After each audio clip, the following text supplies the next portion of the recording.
네, 안녕하세요, 여러분. 캐나다 이선생입니다. 자, 캐나다에서 교사 되기, 캐나다 이선생 시즌 4, 벌써 이제 3강인데요. 오늘 3강에서는 캐나다 교대 생활에 대해서 말씀을 드릴 거예요. 캐나다 교대에 가면은 어떠한 수업을 듣는지, 어떠한 과목, 뭐, 숙제를 내주는지, 하루 데일리 라이프는 어떻게 되는지에 대해서 제가 말씀을 드릴 거고, 또 언제쯤 교대 프랙티컴 실습을 나가는지에 대해서 제가 짚어드리겠습니다. 일단은 그 교대는 캐나다에서 교대는 일단은 3년이건 4년이건 그 학부를 끝난 다음에 엑스트라로 프로그램을 듣는 것이기 때문에 주나 학교에 따라 다를 수 있겠지만 보통 1년에서 길게는 2년 정도 해서 프로그램을 이제 마치시게 되고요. 일단 결론부터 말씀을 드리면 캐나다 교대에서 배우는 수업의 내용이랄지 과제 같은 것들이 굉장히 난이도가 어려운 것은 없어요, 사실. 솔직히 얘기해서. 그런데 해야 되는 양의 과제가 너무 많아요. 그걸 주의하셔야 돼요. 그리고 참고로 그 교대에서 이제 만났던 친구들이 실제로 취업할 때나 그럴 때 서로 도움이 굉장히 많이 되기 때문에 아주 많은 친구를 사귀지 않더라도 몇 명이 됐더라도 좋은 인간관계를 유지하는 것이 교대 생활할 때 되게 중요한 팁이라고 얘기할 수 있겠고요. 빠르면 한 수업을 아침 8시 반부터 시작해서 한 4시, 4시 반에 끝나고 조금 스케줄을 늦게 잡는 친구들은 한 9시 반, 10시에 시작을 해서 한 6시 반까지 학교에 남는단 말이에요. 정말 하루 종일 학교에 있는 거예요. 수업을 들으면서. 이제 교대를 이제 딱 처음에 개강을 해가지고 이제 가을 학기가 시작이 되잖아요. 그러면 이제 막 거의 한 달 동안 자기소개하면서 이제 끝나요. 근데 이제 그 수업에서 배우는 내용들이 막 굉장히 실제적인 팁을 그렇게 많이 주지는 않고요.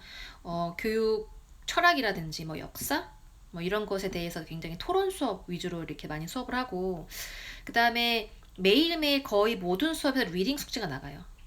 그 리딩 숙제가 나간다는 것은 결국 그에 상응하는 또 페이퍼가 나가겠죠. 이제 읽고 써야 된다는 얘기니까. 그래서 이제 리딩에 대해서 말씀드리면 한 세 가지 정도로 제가 그 숙제를 분류해서 말씀드릴게요. 첫 번째 종류는 이제 리딩인데 짧게는 한 10장, 8장에서 10장, 좀 길게는 이제 20장 이상까지 책을 다 읽진 않죠, 한 번에. 책 하나에 챕터를 몇 개를 읽어오라고 한다던가, 아니면은 교수들이 아티클을 정해서 온라인으로 준다든가, 이런 식의 방식인데, 거의 모든 수업에서 everyday 리딩 숙제를 내준다고 생각을 해보세요. 그쵸? 그러면은 꼼꼼하게 읽는 것이 중요한 것이 아니라 스키밍을 잘하는 것이 되게 중요하거든요. 보통 리딩을 한 후에 그 내용에 대해서 짧게 리플렉션을 쓰는 것들의 숙제가 많아요. 그래서 리딩의 포인트를 찾는 게 되게 중요하고요.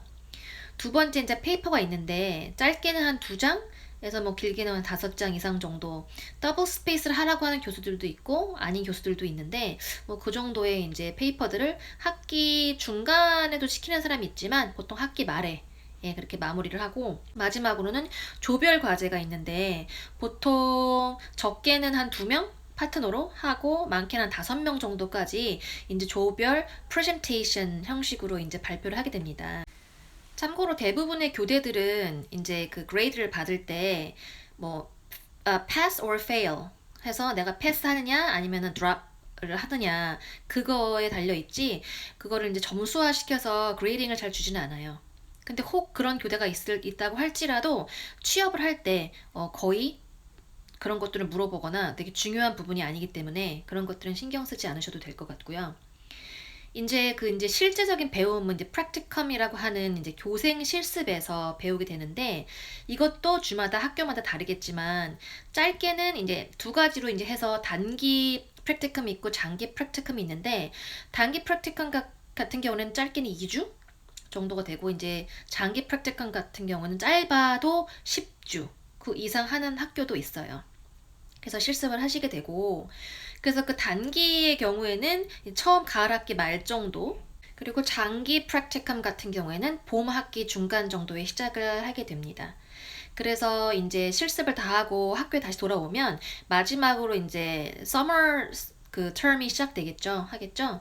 이제 그때는 이제 내가 실습에서 어떤 것 경험을 했고 어떤 것들을 배웠는지에 대해서 서로 나누면서 또 나머지 수업을 들으면서 이제 끝나게 되는데 보통 취업을 위한 인터뷰를 하잖아요. 그런 것들은 빠른 친구들은 실습을 패스하자마자 이제 인터뷰 요청이 들어오면 그때 인터뷰를 하셔서 잘 좋은 결과를 얻으시면 그 여름 학기를 시작할 때쯤 이미 본인의 취업 여부를 아는 경우도 있어요.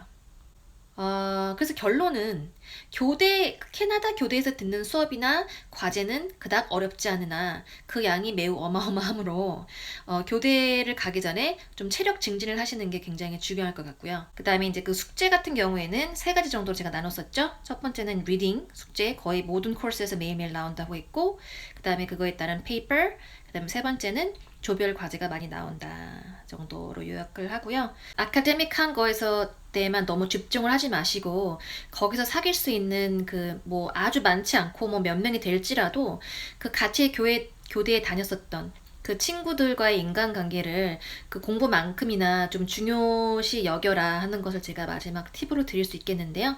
그래서 나중에 취직을 할 때 서로 정보를 공유한다거나 아니면 서로의 레퍼런스가 되어준다거나 그래서 취업을 할 때 실질적으로 많은 도움이 될 수 있는 부분이기 때문에 네, 인간관계는 교대 다니면서 1년 동안 소홀히 하시면 안 될 것 같습니다. 네, 지금까지 캐나다 이선생이었습니다. 감사합니다.